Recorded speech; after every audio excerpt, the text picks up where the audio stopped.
हाँ, नमस्कार आप सभी को। जैसा कि आप सभी जानते हैं कि अभी जो एग्ज़ामिनेशन की जो पॉलिसी आई है उसमें ओपन बुक सिस्टम को प्रेफर किया गया है। अब आप में से कई लोग ये जानना चाहेंगे कि ओपन बुक सिस्टम क्या होता है, ओपन बुक एग्ज़ामिनेशन जो होती है वो कैसे होती है।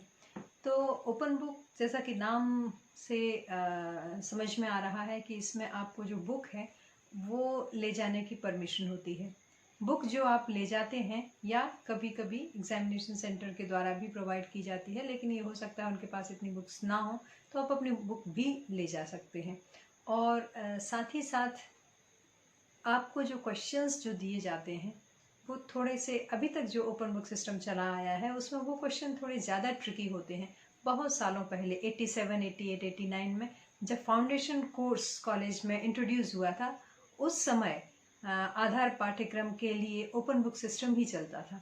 तो ओपन बुक सिस्टम में जो प्रिस्क्राइब जो बुक मार्केट में अवेलेबल थी उस समय वो पुस्तक दी जाती थी और उस पुस्तक को देखकर आपको विभिन्न प्रश्नों के उत्तर देने होते थे। तो प्रश्नों के उत्तर, यदि आपने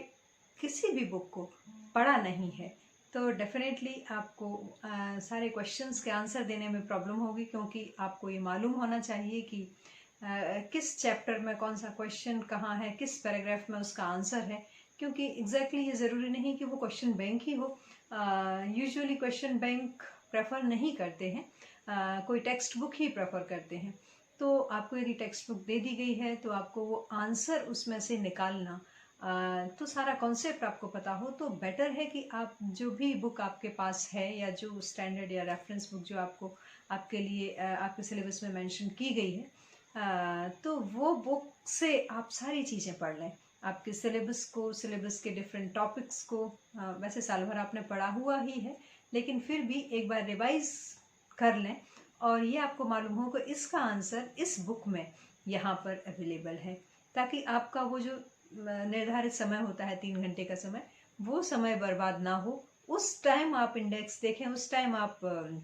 पेज नंबर पर जाएं, क्वेश्चन वो टॉपिक पर जाएं, उस पर्टिकुलर क्वेश्चन के आंसर पर जाएं, तो बेटर है कि वो मेहनत आप अभी कर लें। क्योंकि उस टाइम जब फाउंडेशन कोर्स में ओपन बुक सिस्टम स्टार्ट हुआ था तब यही प्रॉब्लम होती थी, सब लोग निश्चिंत बैठे रहते थे कि चलो क्या है, बुक तो ले जाना है, उससे आंसर देना है। लेकिन क्योंकि उसको वो बुक एक तरह से आप बोल सकते हैं अनटच्ड ही रहती थी, परचेस करके रख लेते थे लेकिन उस समय तक पढ़ी नहीं होती थी। तो एग्जामिनेशन देने में उस पेपर में सबसे ज़्यादा प्रॉब्लम होती थी, क्योंकि बाकी तो आप अपने मन से, आपको लिखना है तो अपने हिसाब से लिख देंगे, लेकिन उस क्वेश्चन का आंसर तो आप तभी लिखेंगे जब उसका आंसर आपको पता हो कि कहाँ लिखना है, कैसे लिखना है। और कई बार उसमें एप्लीकेशन लेवल के क्वेश्चन आ जाते थे, तो एप्लीकेशन लेवल के क्वेश्चन, यानी बुक तो आपके पास है लेकिन उन क्वेश्चन का आंसर आप तब दे पाएंगे जब वो कॉन्सेप्ट आपके लिए क्लियर हो। तो ये बहुत ज़रूरी हो जाएगा कि आप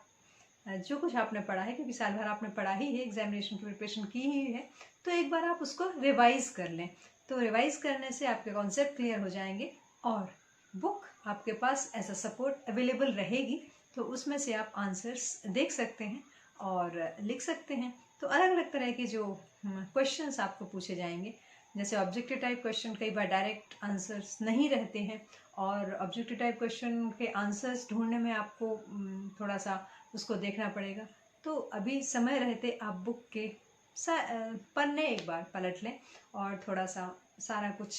जो मैटर उसमें जिस फॉर्म में लिखा हुआ है वो आप समझ लें, तो आपके लिए ओपन बुक सिस्टम बहुत अच्छा रहेगा और आप अच्छे मार्क्स स्कोर कर पाएंगे, क्योंकि टू द पॉइंट आंसर आप तभी दे पाएंगे जब आपने उस बुक को पहले से एटलीस्ट थोड़ी उसकी स्कैनिंग की हुई होगी।